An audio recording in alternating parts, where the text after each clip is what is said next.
Hello, everyone. Welcome to Hey, everybody. Hello. How are you doing? Thanks for joining us today.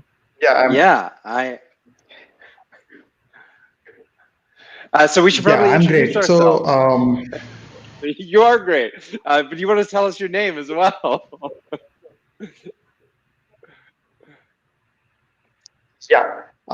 hey folks, I'm Praveen. I work at Hasura. I'm a developer advocate. I currently live in Bangalore, India. I kind of like work across the stack. Recently into like GraphQL and serverless, but like I've been primarily like a front-end developer and like comfortable working across the stack. That's amazing. Praveen, we're so excited to have you here. If you tuned in last week, you already know who Amelia and I are, but if this is your first time, welcome to the Summer of GraphQL with Contentful. I'm Shai. I'm a developer evangelist for Contentful based in New York. And I mostly do Python stuff and IoT projects and all sorts of silly front-end sites and stuff too. Amelia, you want to tell us a little bit about yourself? Yeah, hi, I'm Amelia. I'm based in California, and I'm also a developer evangelist at Contentful. And I come from an immersive technology background, AR and VR, and lots of fun things like that. So I'm really excited to have Praveen here. We got to have Praveen as a guest on our DreamStacks episode, and we also got to have him hang out with him at the GraphQL Comp. So it's really wonderful to have you today, Praveen. And I hear you're going to be doing some live coding with us to build an app. So would you like to talk a little bit about what you're going to show our audience today? Yeah, totally. Yeah. So I was just thinking about like building a simple fun app. In this quarantine period, like I was listening to a lot of podcasts. Incidentally, I got featured in a podcast that Amelia hosted. So it was all fun with listening of podcasts and probably like do an integration with a front-end app. And the cool thing is that we're going to use both Hasura API and the Contentful API in a single query, and then see how we can actually build it in the front end. It's amazing. So I guess for folks who haven't heard of Hasura, if you want to learn about Contentful, there's certainly plenty of ways to do that. We've got our awesome new GraphQL course that you can check out, and all sorts of resources that you can visit at contentful.com/developers. But for folks that haven't heard of Hasura, would you be able to tell us about it, about Hasura Cloud, and kind of what does it do for a developer? Yeah. So Hasura is basically like a GraphQL engine that connects to databases and like your microservices and gives a GraphQL API out of the box. Gives you like CRUD APIs out of the box, and you can obviously extend that with some custom code that you can write. It also like gives you a permission system which you can like declaratively configure so that you can like allow access from the front end. So Hasura basically sits in the layer where your front end can actually directly communicate with the GraphQL endpoint with secure authenticated access. And GraphQL API is out of the box, so you basically focus on the custom business logic of your application and not worry about. And Hasura Cloud is basically like a hosted version of Hasura. The database is basically hosted by you, but Hasura connects to the database, Postgres for now, and it gives you GraphQL APIs out of the box once you connect Postgres.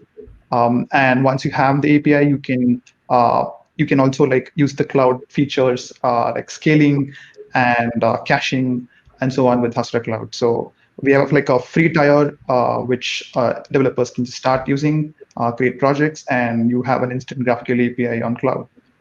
So that's awesome. what a Hasura Cloud is. I'm really excited to see how you tie it all together. Yeah, same. And what are some of your favorite learning resources that people can check out after the stream? Maybe we can plug them now so we can just dive right into the code. But I know you guys have a lot of really great learning resources for people new to Hasura. So what are some of the best ways that people can start?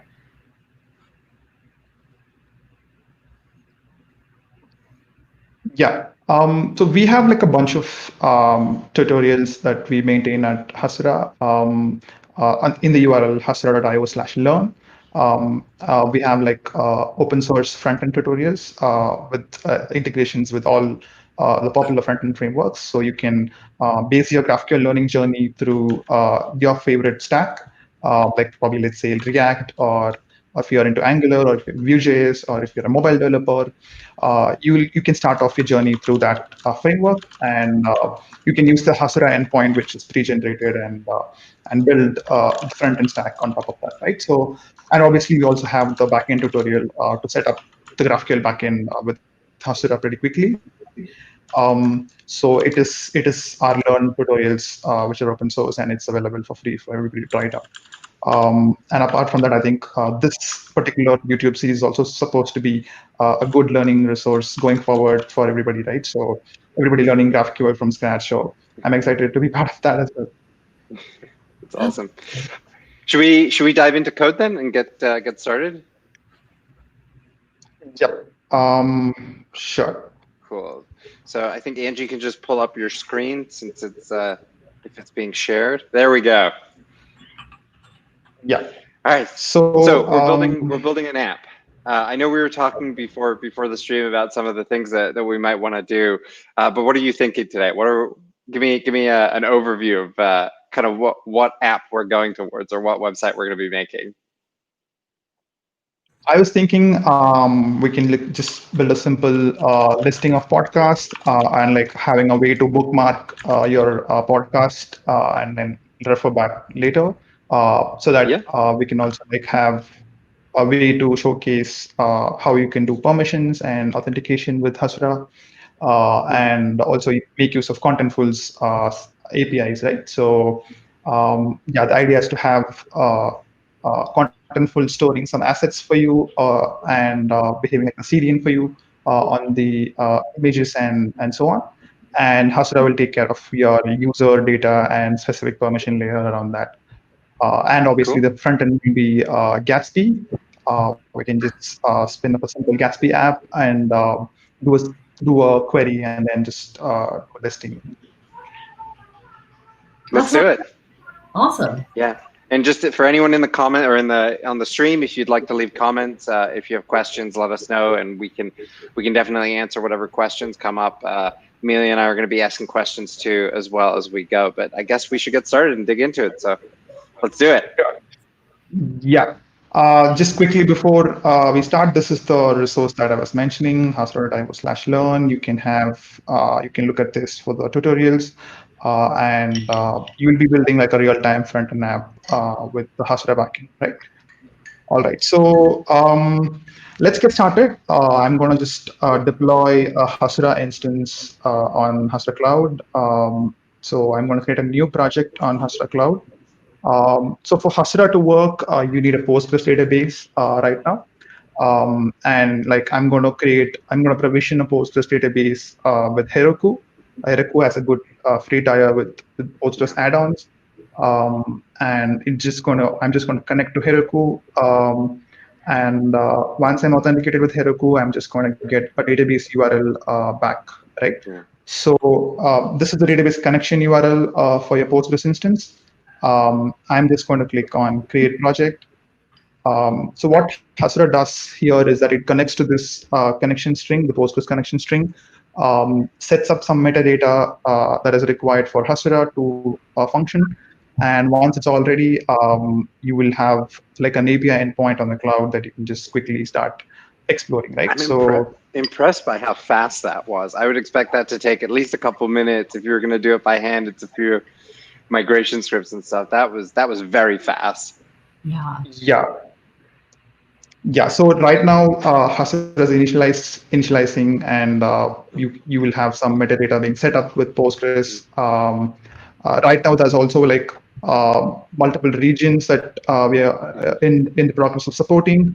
This is probably hosted in the US, but once I have a closer region within India, I would probably have this console ready even quicker, right? So now I have the configuration set up. It says all good. I'm just going to click on Launch Console. So this will give me the Hasura console UI, which is basically used to manage like multiple things with Hasura. This is the landing screen for you. I think this interface is probably familiar for a lot of people in GraphQL. This is the GraphQL interface that you see here, slightly modified with like adding headers, and you have the API endpoint and so on, right? I'm going back to data tab. This is the tab where you'll be managing your Postgres schema. So you will be creating tables in Postgres through this UI. You can manage everything through this UI. Think of it. Think of this UI as like your modern version of PHP admin or like your PG admin, but probably just focused on what is required for Hasura to just quickly work, right?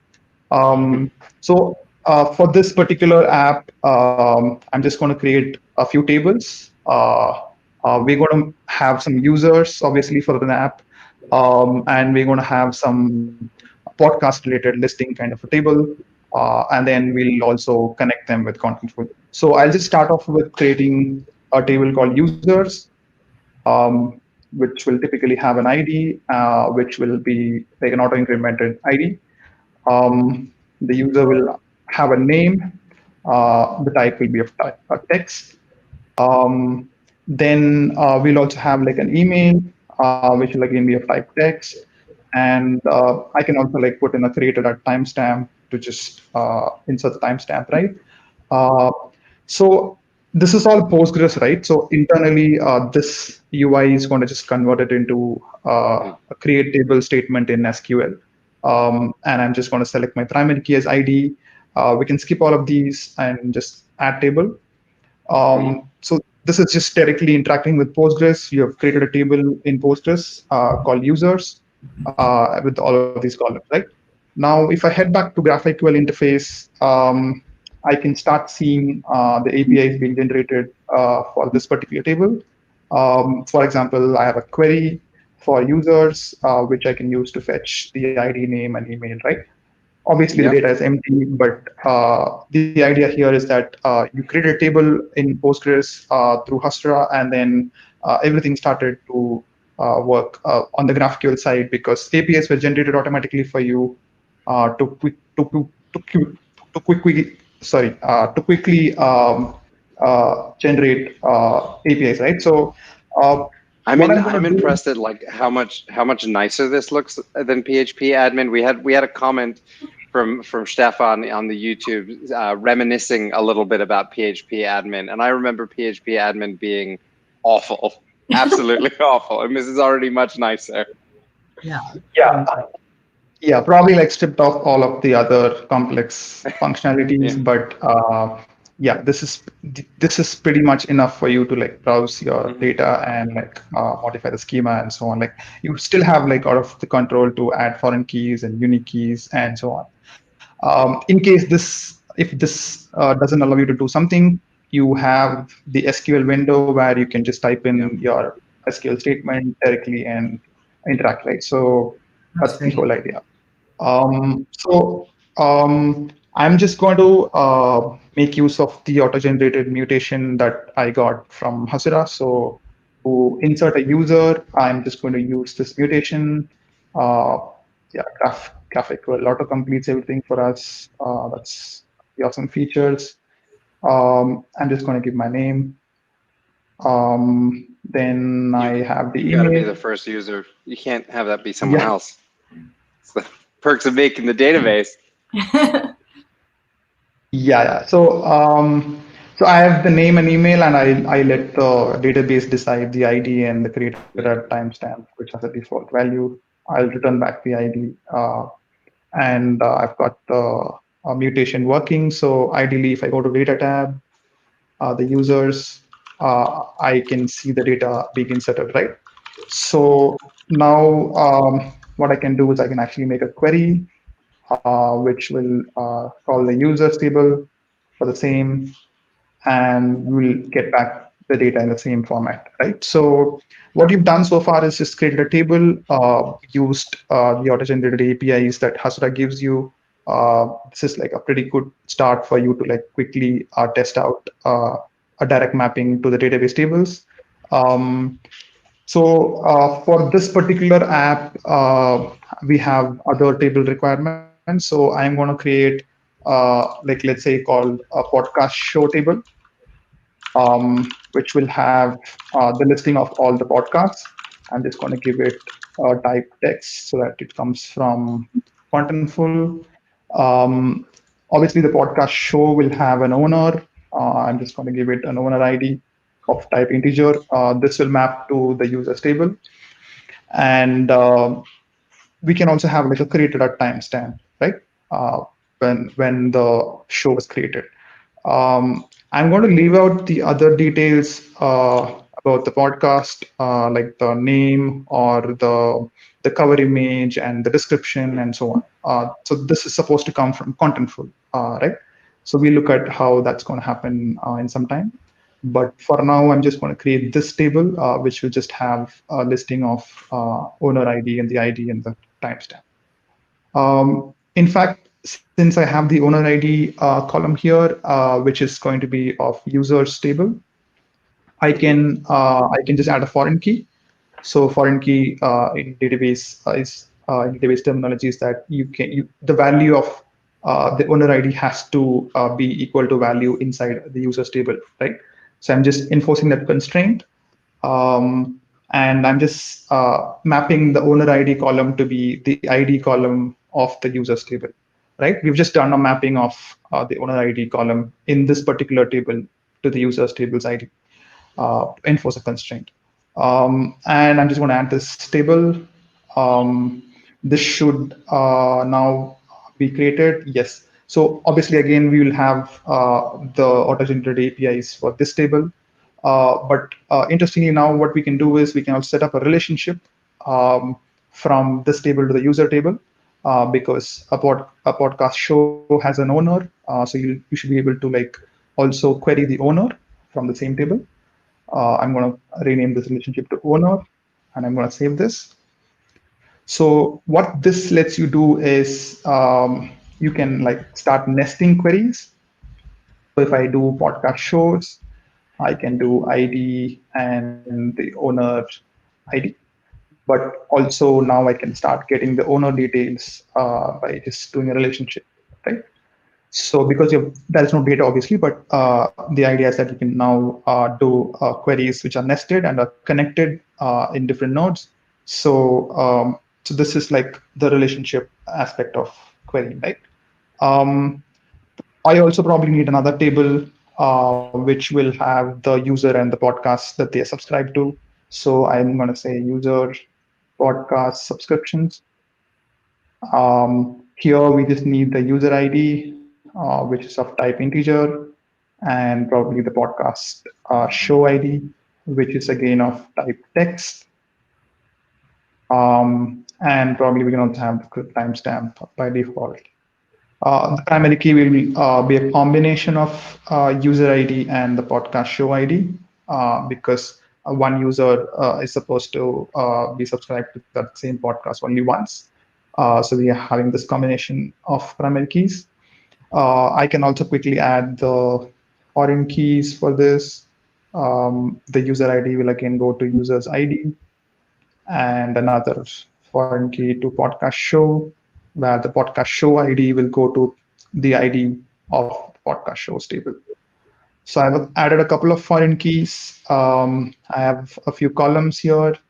I'm just going to add this table again. So hopefully we can also like quickly do the relationships bit for this. Uh, so with relationships, you have two types. You have something called object relationships, and you have something called array relationships, right? What object means is that you have like a one-to-one mapping where there is one podcast show for one particular user that is subscribed on this particular row, right? So I'm just going to add this relationship called podcast show, and I have this thing called user. So I'm just adding both the relationship. Now, the basic data setup has been done. Um, Now, what I'm going to do is I'm just going to go to the cloud dashboard quickly and secure my GraphQL endpoint so that nobody else uh, logs in. Um, I'm just going to use the admin secret. Uh, I'm just going to move this out and then add my value. Yeah. We had a question from our audience, actually, Praveen. Is there a way to visualize all the relationships in Hasura? Yeah, okay. So I've added my admin secret. So I'll go back to the question now. So there is a tool called Voyager, which lets you visualize the relationships, the nodes that has been created. I've just added the admin secrets. I have to give it. So this interface should give you a decent outlook of what the different nodes are in your schema. So we can zoom in and click on different fields and different connections. Um, right. So I hope this is a tool that's helping them. This would have been But very useful in my database classes in college because I had to do these by hand back in like early 2000s. Yeah, that's great. yeah, in fact, because once you've set up like foreign keys in a database, the tooling should be like intelligent enough to like identify relationships between them and show you the connections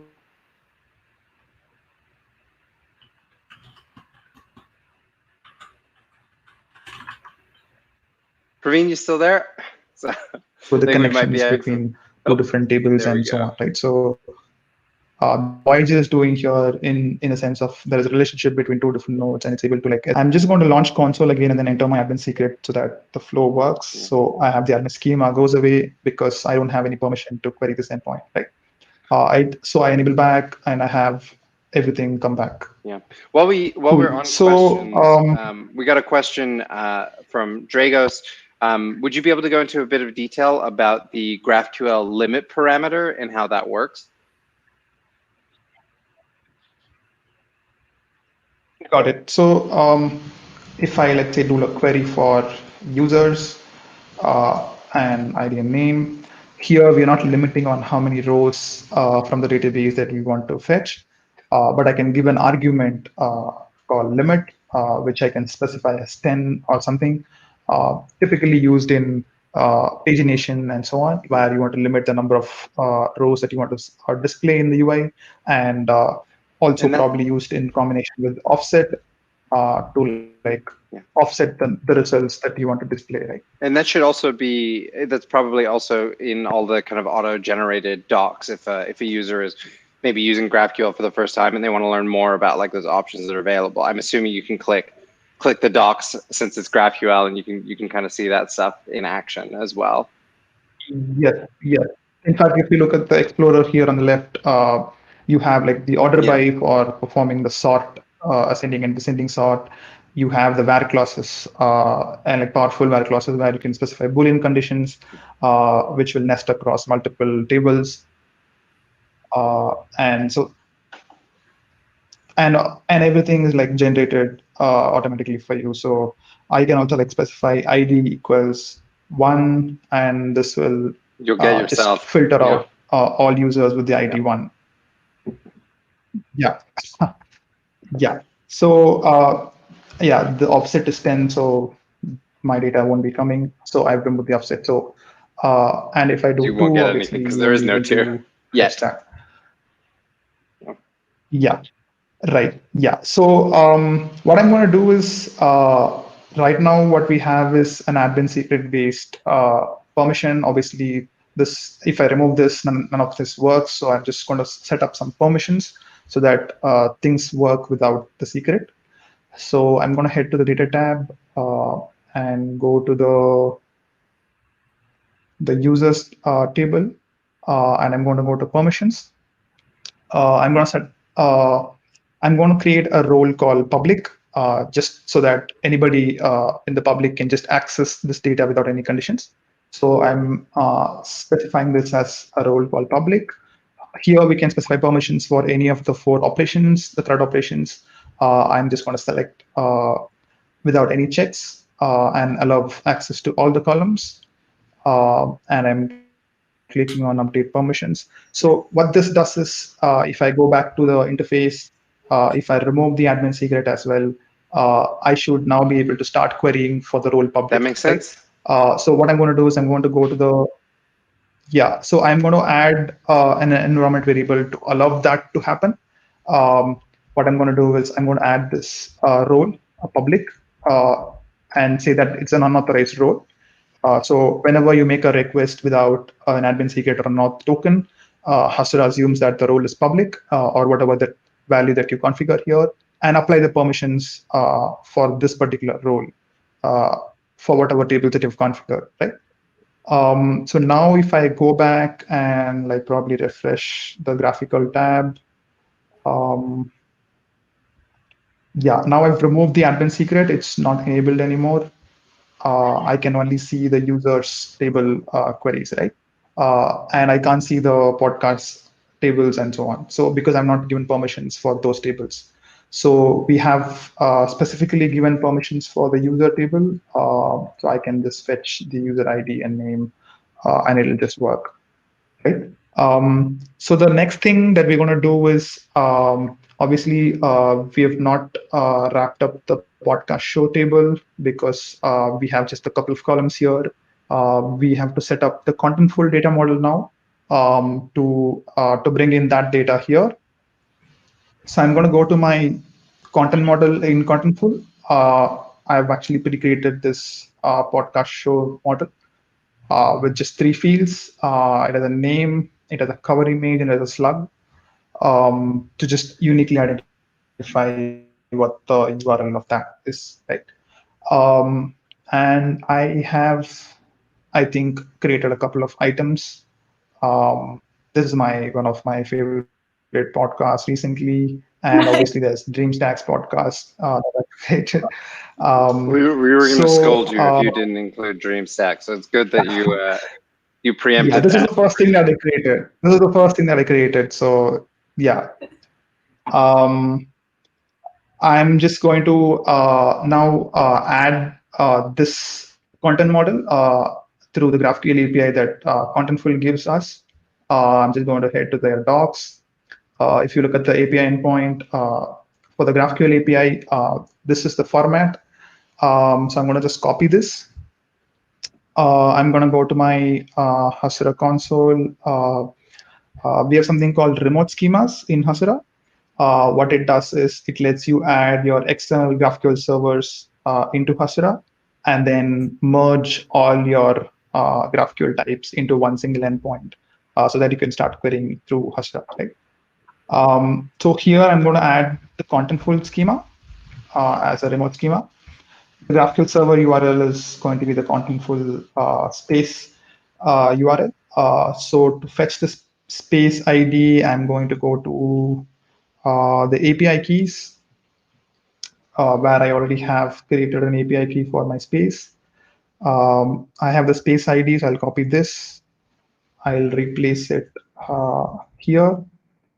I can also like forward all headers from the client. So if let's say a front-end app is querying and it has its own custom headers, I can just pass it on to Contentful to do whatever authentication authorization that they want to do. So this can be enabled. Uh, then additionally, I also need to allow access through the access token. So I'm just going to copy this access token and I'm going to add this as a header. So I'm going to say authorization. It can come from an environment variable as well. I can configure that. But let's say that I'm just going to paste it here, the barrel token, I think you and then can I'm going to just, add, there you go. yeah, and then I'm going to add I'm just going to add the remote schema. So the remote schema has been added now. So the way to test this out is to go to the graphical interface. And if you look at the left, you have the tables from, in fact, the GraphQL types from Contentful showing up here, the assets and the podcast collections and the tracks that I already have inside of my content model of Contentful, right? So what we've effectively done is we've just added the Contentful GraphQL API to Hasura, and Hasura has basically merged them into the APIs that Hasura already generates along with the Contentful API, right? So now we have like a unified API interface. We have a really quick Uh, question from our audience. yeah. And this is from Khaled. Is there any benchmarks for how much Hasura can handle in terms of requests? Yeah, so for specifically for Postgres, we have done a few benchmarks. Like for subscriptions, we've done a benchmark which scales up to like 1 million subscriptions, concurrent subscriptions, um, and uh, and the Hasura GraphQL engine is just a lightweight Docker container which just contains like 50 MB of RAM and then just connects to Postgres.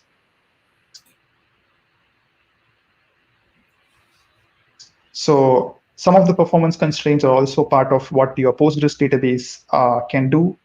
And you can obviously like tweak around the Postgres indexes and analyze the queries that are being made and optimize it.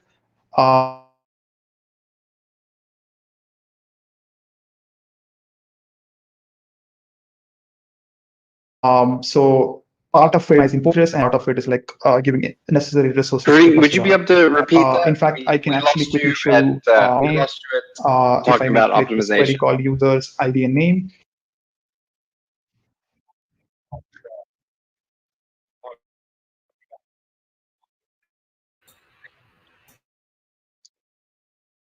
Yeah. So I was talking about the optimization.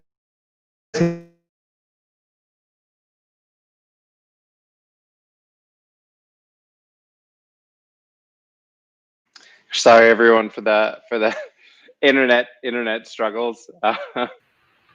Also at the database layer, and some of them are things that I had disabled the admin secret on the header, so I should just enable it back.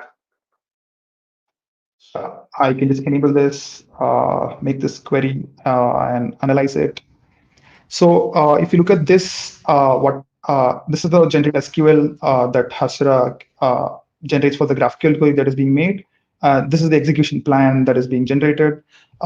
If you give this information to like a DB expert, they'll be able to like optimize, add the right indexes, and optimize the database tables and so on, right? So that this helps you in optimizing the DB layer, and the resource of CPU and RAM and so on is at the Hasura layer. But with Hasura Cloud, obviously, you don't need to worry about all of this infrastructure because Hasura Cloud takes care of auto scaling and like allocating the right resources and being always highly available for you as an API layer, right? So that's more on what the availability looks like. So I'm going to go back to the content model here. So I have like podcast shows here. Uh, we've added Contentful as a remote schema, as we looked at before. What this gave us is we were able to now query Contentful's schema from the Hasura endpoint. Now, what we're going to do is we need a way to establish a relationship between an existing table in Postgres with an existing model in Contentful, right? Yeah. So I have this podcast show table here with just very minimal data, which has the ID and the owner ID and so on. So I want the remaining data like the cover image and the slug and so on from Contentful. So this data has to come from Contentful. So I'm going to establish something called a remote relationship. What I can do is I can just say show details. The remote schema is going to be Contentful. So once I do this, I'm just given all the types from Contentful. I can just say podcast shows, and I can just map the ID of the podcast shows in Contentful to the ID column in this particular table, right? So this is the mapping that I'm doing to establish a relationship. This is very similar to what we did in the Postgres relationship by just defining a foreign key mapping, right? So we just mapping a column here and then joining this with the column here in the Postgres. So I'm going to save this remote relationship query in one particular endpoint in one particular query. So I'm going to query for podcast shows, which is coming from uh, Postgres, the ID and the owner details coming from Postgres again. But the interesting thing is that you will now have the show details coming up, which is a remote relationship, which will have like the cover image, the slug, and the name. So the cover image is again another nested relationship, which will have the title, the width.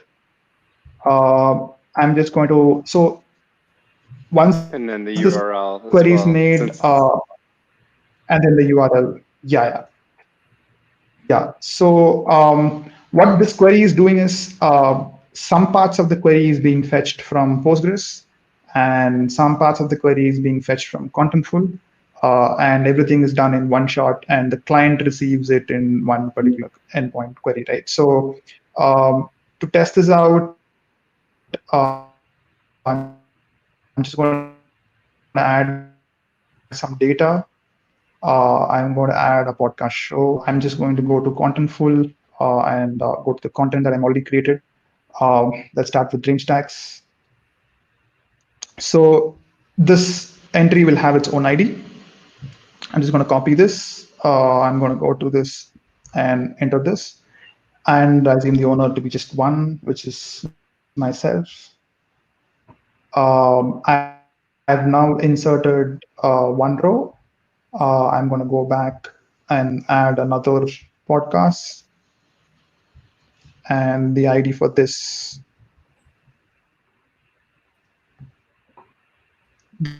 I'm just copying this, and I'm just going to keep the same owner for now.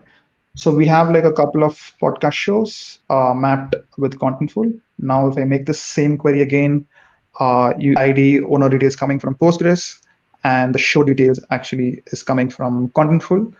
The URL obviously coming from Contentful CDN asset, and the Slugger name, and so on, right? So from a front end perspective, all you need to do is basically connect different data sources that you want, use the right data sources for the requirement, and use Hasura to establish a remote relationship, and Hey, Praveen, we have one more question from our audience. Sorry to interrupt quickly, you. This is from Stefan. How does yeah, Hasura sure. also have caching mechanics? Or is it now always calling the Contentful GraphQL API? Sorry, can you repeat that? I missed the last bit of it. Sure. Does Hasura also have caching mechanics, or is it now always calling the Contentful GraphQL API? Yeah, for Postgres, we have a caching layer on Hasura Cloud. For remote schemas, we are it's a work in progress. We are adding caching layer for the remote schema so that it won't repeat the queries, which doesn't change often. So you can specify a directive call at cached, like how you do for other directives. And once you do this, you will be able to like get a cached response back from the server.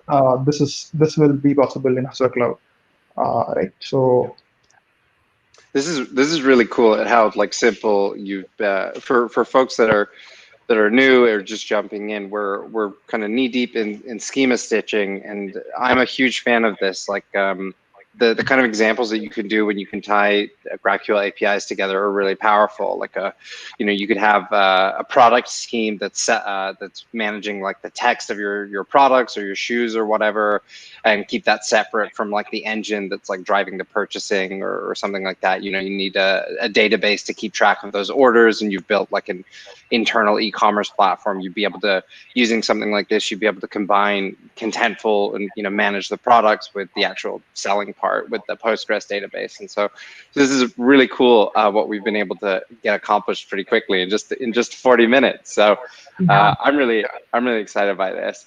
Yeah, thank you so much. This is awesome.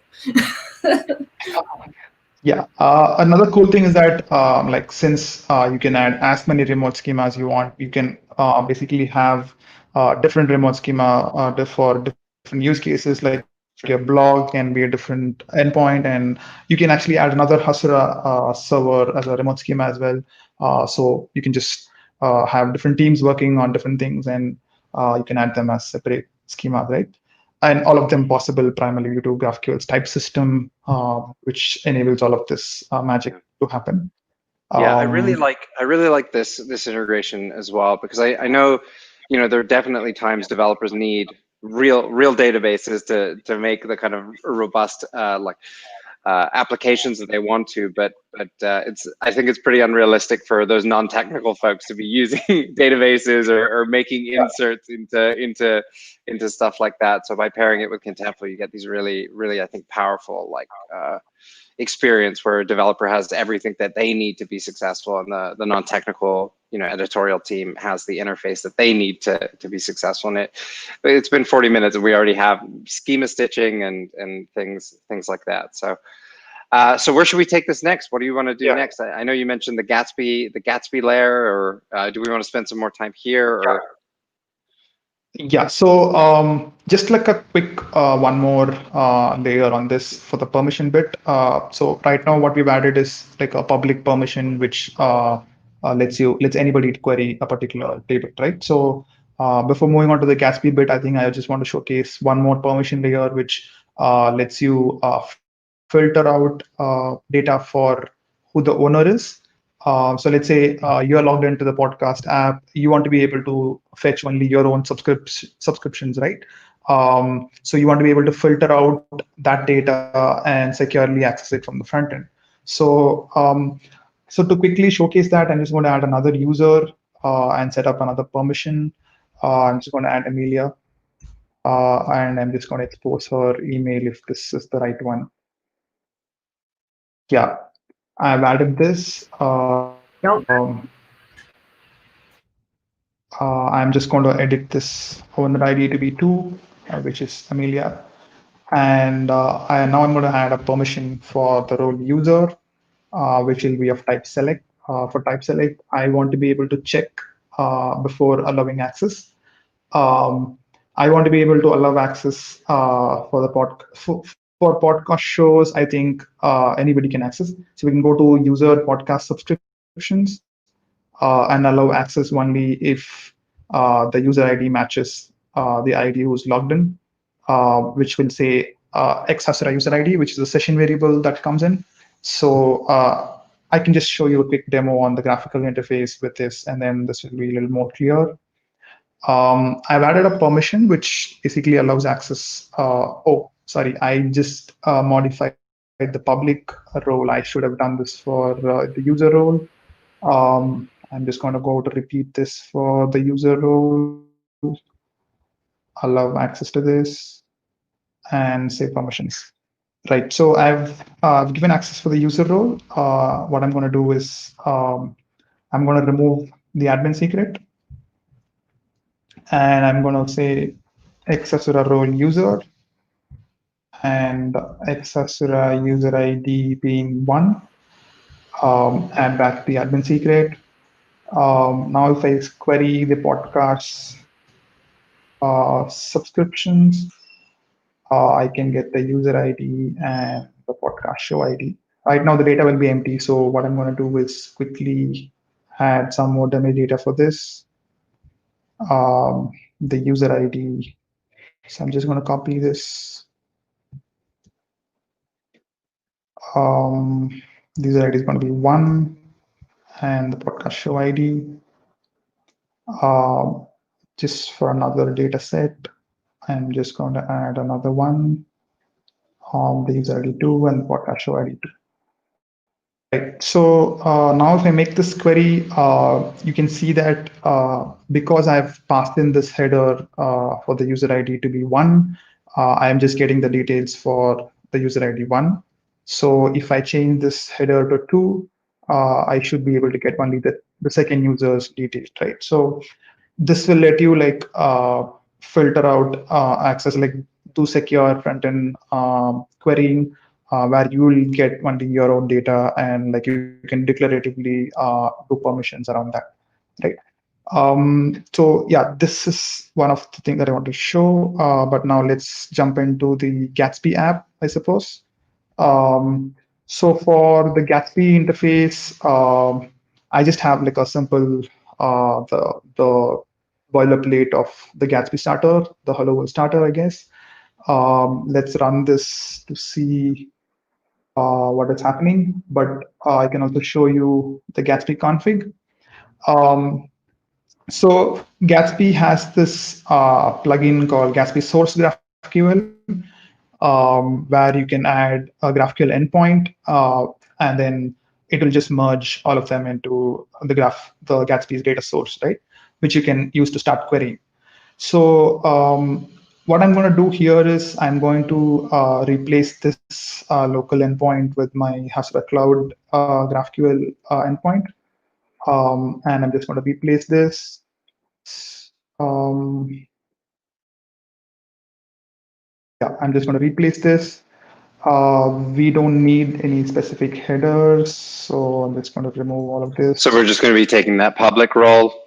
Yep, for now, because we don't have an authentication setup. So if you have an authentication setup, like if you have an integration with Auth0 or Firebase or your own GWT integration, what you can now also do is you can set up headers which will pass in the authorization token so that the values are being, the permissions being adhered to, right? For this example, we're just going to just list out all the podcasts from database and also from Contentful. That's we have a whole episode on Auth0 on September 15th. So thanks for setting that up. Yeah, probably I think we can have another one where we can have an integration with Auth0 and then do an authenticated query across multiple sources. Nice. Yeah, but for this example, what I'm going to do is I'm just going to use the public role implicitly, and then I'm just going to fetch data for that particular role. So if I go to 8000 and the GraphQL interface that Gatsby provides, I have this query. Obviously, things are not found because I've not added them.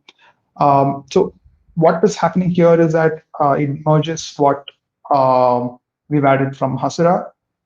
We have added the Hasura GraphQL endpoint here. So we're seeing whatever a public role is supposed to access. So I'm going to go to the tables to just allow access for public role for all tables without any checks. And podcast subscriptions, I'll just remove the check. And I think users, we started off by defining the public role permissions, right? So I'll now restart this.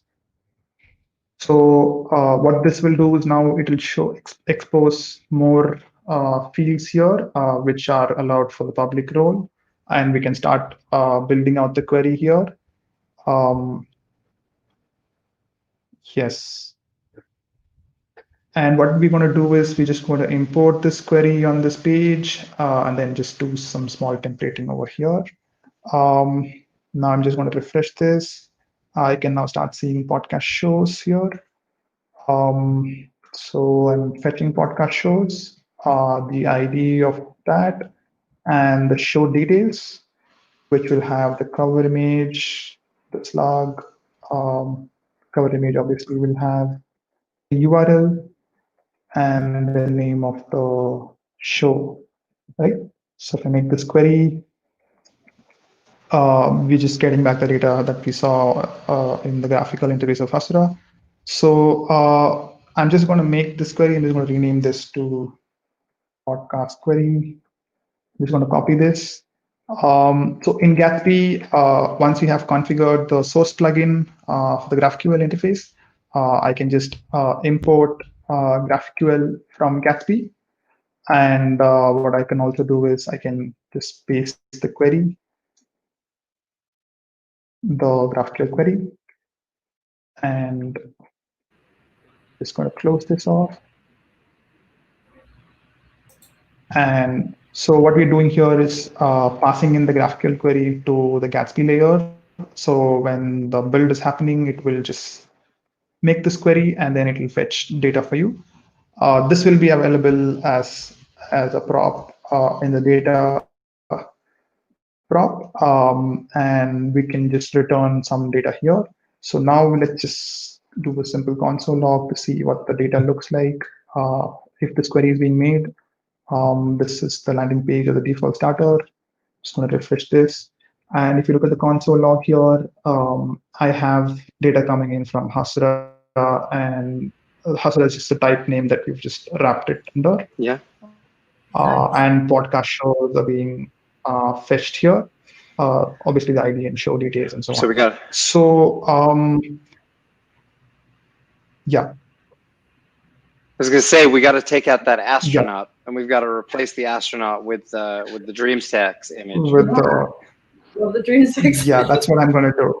I mean, they're both spacey, so it's definitely the right thing to switch it with. Both kind of similar colors too. It's a match made in heaven here. Yeah. So what I can do is just declare the constant for the podcast shows, which will be data.hasura.podcast shows. And I'm just going to remove this image, I suppose. I'm just going to do an image RC. And I also probably need like a title, the name of the podcast. So if I look at the data structure, I can map over this podcast shows and then just give the ID and cover image. But just let's try out the first one hard-coded. So it's podcast shows. We have an array, so I'm just going to hard-code the first element. And we have show details. We have, I suppose it's yeah, so we have a mix and match of camel casing and underscores. So like if you're a database person, you will probably prefer underscores. If you're a JS developer, you prefer camel casing. And you can also rename this at the database layer with Hasura. I'm just entering the cover image. And again, what I'm going to do is podcast shows of 0, but show details. And I suppose the name is already available over here. Right, so let's see. Yeah, it is refreshed and we have the DreamStack podcast coming up. Awesome. Yeah. I just wish that there is a play button here with the audio track just to start listening to it. I mean, we could do that. We could add a link to the podcast on Contentful, and then turn that, add it to the query, and it sounds like Hasura will already have the connection set up, right? If we add to the content type on Contentful, we don't even have to click anything. Hasura will just accept the remote connection and take care of it. If my understanding is correct. That is right. Yeah. So we can do that. Yeah, sure, we can do that. How much time do we have? We've got about 5-6 minutes left, but I think this would be pretty fast since it would just be adding, modifying the content model and then modifying the query in Gatsby. Got it. So we're going to add a new field here. Yeah. I suppose it's a text field, which Yeah, will it'd be be a the URL, text, short text, and then maybe you like a can link. configure it. Yeah, it's a link maybe. So I Oh, can just this save is this. really great. Well, we got a really good tip from Khalid. If you right-click on the element in the Chrome console and choose Copy Path, you'll get the full path for that prop in your clipboard, which would make copy pasting that into the code editor really easy. So, Colin. That's great. Yeah. So I have to search for the Dream Stack podcast link, you don't have maybe. it favorited? I'm just I'm gonna. just messing with you. Yeah. So that was a good catch. I'm just gonna just Yeah, paste this. I suppose this is one of the links. I'm just gonna publish this yeah. And change. then we go update the query in Now, Visual Code, right? yeah. So before that, we have one thing that we have to do because we have changed the schema in Contentful. Yeah. We have to just reload the schema so that Mm. Hasura knows that there are new fields in the Contentful layer. So now we've done the reload. I think the query, the change would be this was on the show details, I suppose. There was a name and slug, and there'll be like a link. And for the image, we Well, do we can want to try just that probably Colin's trick? See what it looks like in the console and then right-click it? yeah, definitely. Um, yeah, so I think I need to restart the Gatsby server because this doesn't exist. This field is not visible for Gatsby right now because when Gatsby server started, this is not part of the schema for Gatsby, right? So we're going to restart this so that Gatsby understands that there's a new field added. Yeah. Okay. There is cannot see query field link on type podcast shows. Do you folks catch Should we go something double wrong check here? in the Hasura GraphQL graphical implementation? Just double check we labeled it correctly. Yeah, I'm just going to copy this bit of the query. Yeah, just make sure a link is showing up.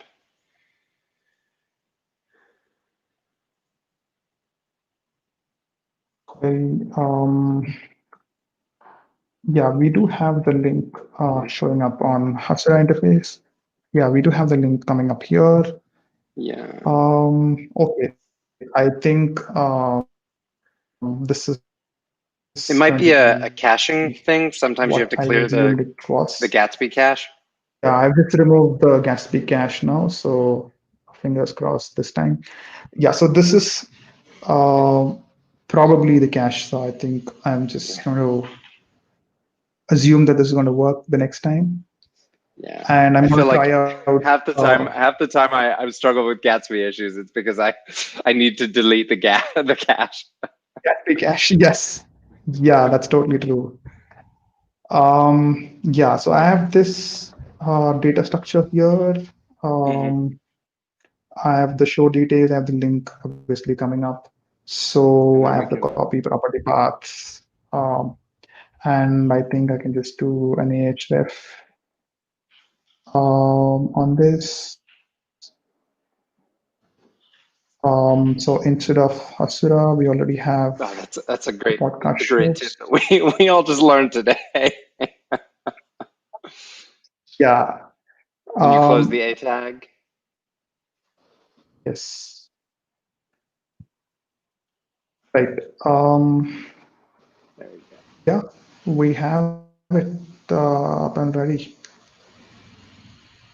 Cool. Another thing that I usually do is if I have something on the network tab, if I'm just debugging something, I just store the response of this in a global variable. Mm. Like I think that should be a JSON response. Let's say this is the thing. I want this particular base64 value. I just add it as a global variable, and it just shows up on the console as temp one. And this is another usual thing that I do with the com side. We have one other question. How many nesting levels can Contentful GraphQL schema support? And does Hasura care how deeply nested a remote schema is?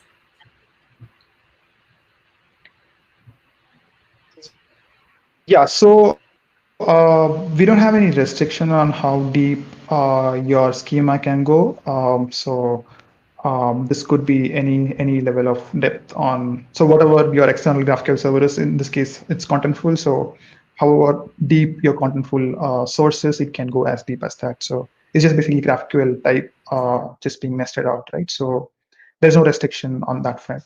In fact, even on the Postgres layer, as long as you have relationships between like a lot of tables, you can keep nesting your queries as much as you want. But typically, you wouldn't do that because of performance constraints, and you'll probably like try to do some modular component-based querying on the front end, right? So, and in terms of the Contentful side of that question, I just pulled up our. I don't actually have that one off the top of my head. I had to go take a look at our documentation for that.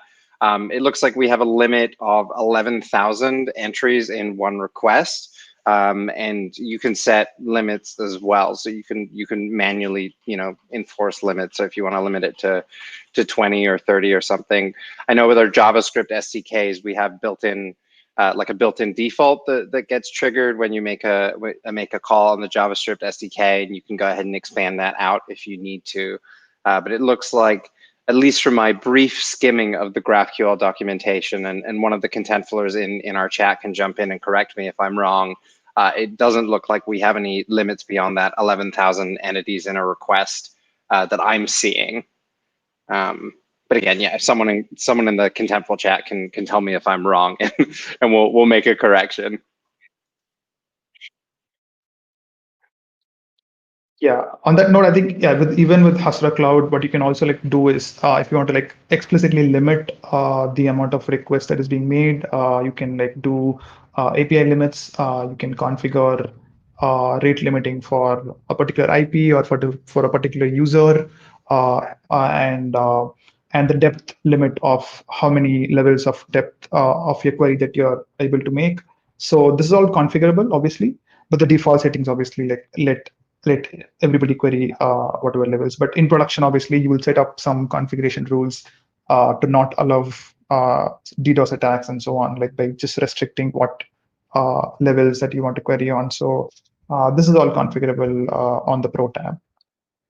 I just heard back from Carl. It is 10 levels of depth is the reference limit that we have. So with GraphQL.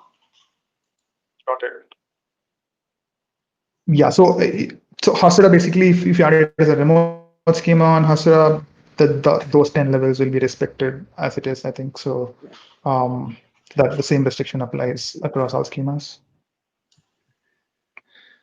Cool. So should we go and check that link works? Since we've updated the query, I don't think we actually clicked on it, and then I think we can go ahead and we can wrap things up after we double check that works. That's awesome. So that was really fast for adding a new feature. We added a new content type on Contentful. We added a new field on the content type on Contentful. We refreshed it over on Hasura to update it on the Hasura side, and then Gatsby, once we cleared the cache, was just automatically able to pull that in. That was really fast. Yeah, totally. Yeah, if not for the cache, I think we could have done another feature by this time. We could have saved a whole 30 seconds if it wasn't for the cache.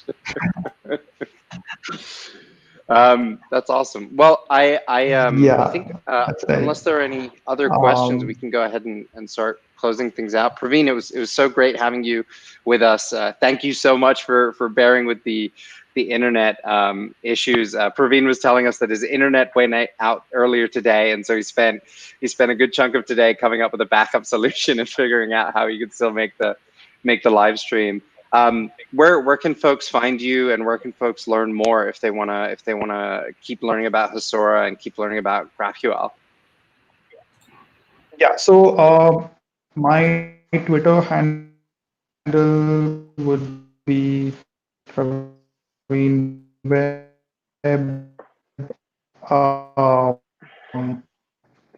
You can follow me if you are interested in GraphQL or the front-end ecosystem.